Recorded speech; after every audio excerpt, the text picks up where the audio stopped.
ఇస్సాకు రెబ్కా అని ఇద్దరు భార్య భర్తలు ఉన్నారు. ఎవరున్నారు?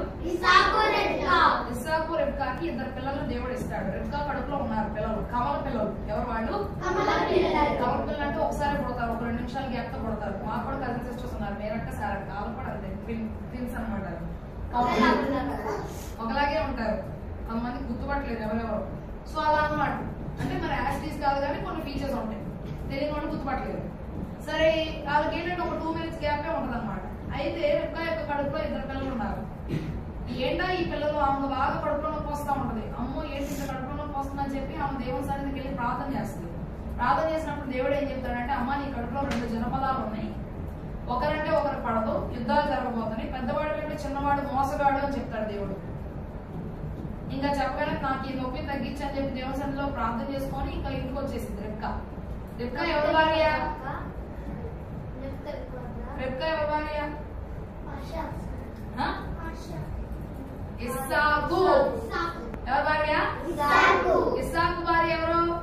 రెబ్కా. పిల్లలు అనేటువంటి టైంలో మంత్రస్నానం వచ్చి ఆ రోజులో డెలివరీ చేసేవాళ్ళు. ఇప్పుడు మనం హాస్పిటల్కి తీసుకెళ్ళిపోతే డాక్టర్స్ చేస్తారు.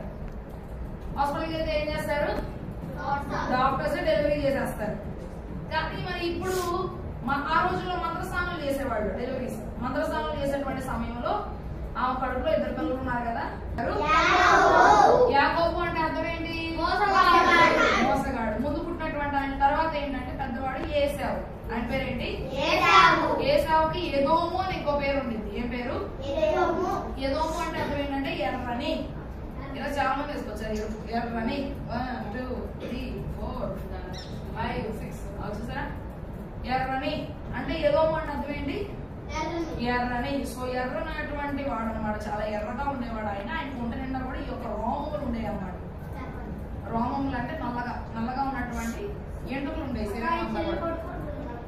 పడుకోదా?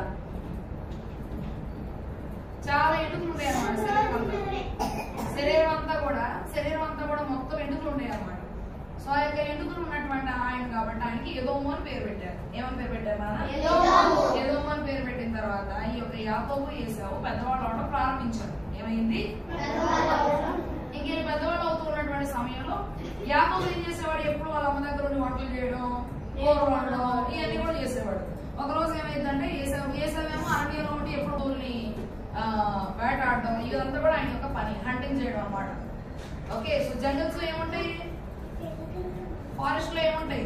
లయన్, టైగర్, ఇవన్నీ ఉంటాయి కదా. సో వాటిని అన్ని ఉంటాయి. అక్కడ ఉంటాయి పాము అంటే వాటన్నిటిని చక్కగా చంపేసి, అంటే పాముల్ని తినలేం కదా, అవసరమైనటువంటి జంతువులు మాత్రమే చంపేసి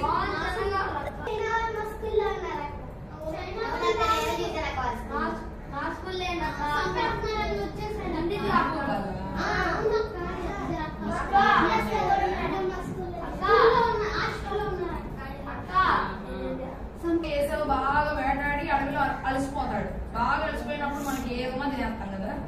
ఎప్పుడైనా వచ్చిందా మీకు అలాంటి పరిస్థితి? బాగా ఆకలింది, మరి ఇంట్లో చదువుతూనే మనకి ఇష్టం లేకపోతుంది. అప్పుడు ఏం చేస్తారు? తినేస్తాం అక్క. నాకు ఇష్టం లేదు, మంచి పని. అప్పుడు ఏదన్నా సరే అదే మరి ఆకలి. వెరీ గుడ్ అక్క. నాకు రొయ్యలు ఇష్టం లేదక్క, బాగా ఆకలి వేసేటప్పుడు మా అమ్మ చేసినప్పుడు బాగా తినేసి. అంతే ఆకలి రుచి ఎరగదంట.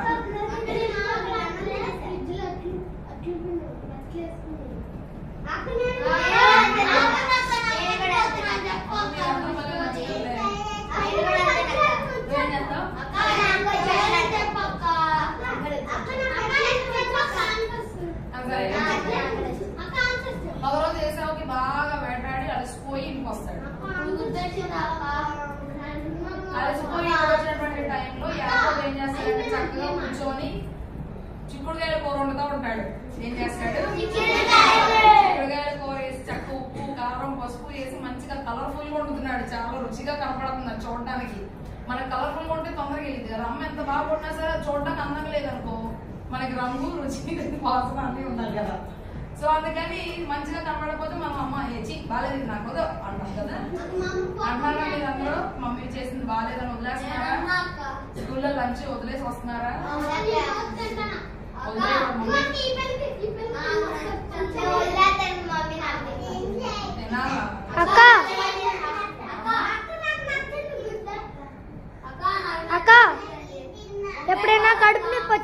వదిలేస్తాను అక్క. ఎప్పుడైనా కడుపు నొప్పి వస్తే అప్పుడు వదిలేస్తాను అక్క.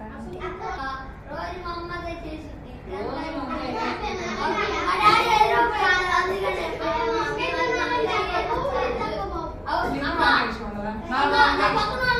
నాకు ఇష్టం అక్క. కొంతమంది క్యారేజీలు పోయి అందరికి పోతాయి. వాళ్ళు చేస్తాను నేను. తర్వాత మళ్ళీ అది అనుకో వెయిట్ చేసి మళ్ళీ అంటే ఏసావు మంచిగా అరణ్యంలో వేటాడి వస్తున్నాడు, పిచ్చాకలి ఉన్నాడు, అసలు పిచ్చాకలి. అలాంటి టైంలో యాకోబు రంగురంగుగా ఉన్నటువంటి ఆ కూర వండుతున్నాడు, బీన్స్ కర్రీ వండుతున్నాడు, చాలా టేస్ట్ గా కనపడుతుంది చూడడానికి. సో ఈ ఆకలిలో ఉన్నప్పుడు ఈ కూర కొంచెం నాకు పెడతావా, నాకు చాలా ఆకలిగా ఉంది అని చెప్పి అడుగుతాడు.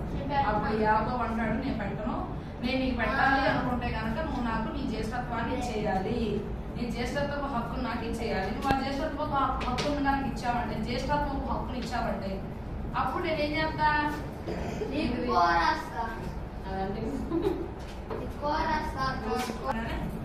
సరే ఇప్పుడు ఆకలి మనకు ముఖ్యం, జ్యేష్ఠత్వం ఎవరికి కావాలని చెప్పి ఇచ్చేద్దాం. అట్లా ఇచ్చేయడమే ఏసావు చేసినటువంటి చెడ్డ పని. ఇట్లా చేయడం వల్ల ఆయన యొక్క జీవితంలో చాలా ఆశీర్వాదాలు పోగొట్టుకుంటాడు. అలా చేయడం వల్ల ఆయన ఆశీర్వాదాలన్నీ కూడా పోగొట్టుకొని నిజంగానే యాకోబుని జ్యేష్ఠుడిగా చేసి జ్యేష్ఠ ఆశీర్వాదాలన్నీ కూడా యాకోబే పొందుకునేలాగా కారణమవుతుంది అనమాట. సో అయితే ఏం జరిగింది అంటే, ఈయన ఒక రోజు ఇసాక్ ఏం చెప్తాడంటే, ఇంకో షార్ట్ గా చెప్పేస్తున్నానండి, ఇసాక్ ఏం చెప్తాడంటే ఇంకా పెద్దవాడు అయిపోతున్నాడు, ఆయన కళ్ళు పోయేటువంటి పరిస్థితిలో ఉన్నాడు, ఇంక నేను నిన్ను ఆశీర్వదించిపోతున్నాను, కాబట్టి మీరు ఏం చేస్తారు అంటే ఏసావు చెప్తాడు, నువ్వు వెళ్ళి అడవిలోకి వెళ్ళి ఒక జంతువును వేటాడి తీసుకొచ్చి దాని యొక్క మాంసాన్ని నువ్వు ప్రిపేర్ చేసి నువ్వు నాకు తీసుకొచ్చితే నేను తిన్న తర్వాత నేను ఆశీర్వదిస్తాను అని చెప్తాడు ఏసావు. చెప్పగానే ఆయన అరణ్యంలోకి వెళ్తాడు, వెళ్ళి ఎక్కడ ఏం జంతువు దొరికిందా అని చెప్పి వెళ్తూ ఉంటాడు. ఎంతసేపు చూసినా దొరకదు అనమాట. సో ఈ యొక్క వార్తలు ఉన్నటువంటి రెక్క ఏం చేసింది, ఆవుకున్నటువంటి మంత్రంలో ఒక జంతువుని తీసుకొచ్చి దాన్ని చంపేసి దాని యొక్క మాంసాన్ని కూరగా ప్రిపేర్ చేసి రొట్టెలు చేసి అవన్నీ కూడా యాకోబుకి ఇచ్చి ఇవి తీసుకెళ్లి మీ నాన్నకి మీ నాన్న నిన్నే ఆశీర్వదిస్తాడని చెప్తుంది. ఇంకా అలా చెప్పగానే మరి ఇసాకు ఇలా పట్టుకొని చూస్తే కనుక మరి యాకోబుకి ఏమో ఎంటుకలు ఉండవు, ఏసావుకి ఏమో చేతి నిండా ఎంటుకలు ఉంటాయి. సో అందుకని ఆ డౌట్ రాకూడదని చెప్పి ఒక చర్మాన్ని మొత్తాన్ని కూడా తీసుకొచ్చి ఆయన మీద వేసేసి ఆ వంటలన్నీ కూడా చేతిలో పెట్టి వెళ్ళి మీ నాన్నకి ఇచ్చి ఆశీర్వాదాలన్నీ కూడా పొందుకొని చెప్తాడు. అలా చెప్పగానే యాకోబు వెళ్ళిపోయి అన్ని చెప్తాడు, ఇంకా నన్ను ఆశీర్వదించాలని ఆశీర్వదించేస్తాడు. కానీ నువ్వు యాకోబువే ఏసావు కాదంటాడు. అయినప్పటికీ సరే ఆశీర్వాదాలన్నీ కూడా ఇచ్చేస్తాడు. ఇంకా తర్వాత ఎప్పటికో ఏసావు ఒక జంతువును వేటాడుకొని దాని మాంసాన్ని వండుకొని ఆ నాన్నగారి దగ్గర తీసుకొస్తాడు. తీసుకొచ్చేసరికి అప్పటికే యాకోబు ఆశీర్వాదాలన్నీ కూడా ఇచ్చేస్తాడు.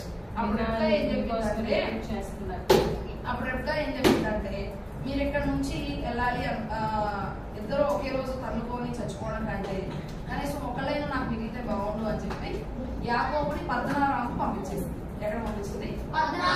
పద్మనారాములో రెక్క వాళ్ళ అన్నయ్య ఉంటాడు, ఆయన పేరు లాబాను. ఏం పేరు? లాబాను దగ్గర పంపించేసింది అనమాట. సో అక్కడ వరకు ఈ స్టోరీ అయిపోయింది. ఏసావు వస్తాడు, ఏసావు బాగా కోపం వచ్చేసింది, ఆశీర్వాదాలన్నీ పొందుకున్నాడు, ఈ యాకోబు నేను చంపేయాలనుకున్నాడు. ఓకే, అందుకని యాకోబు అక్కడ నుంచి పారిపోతాడు.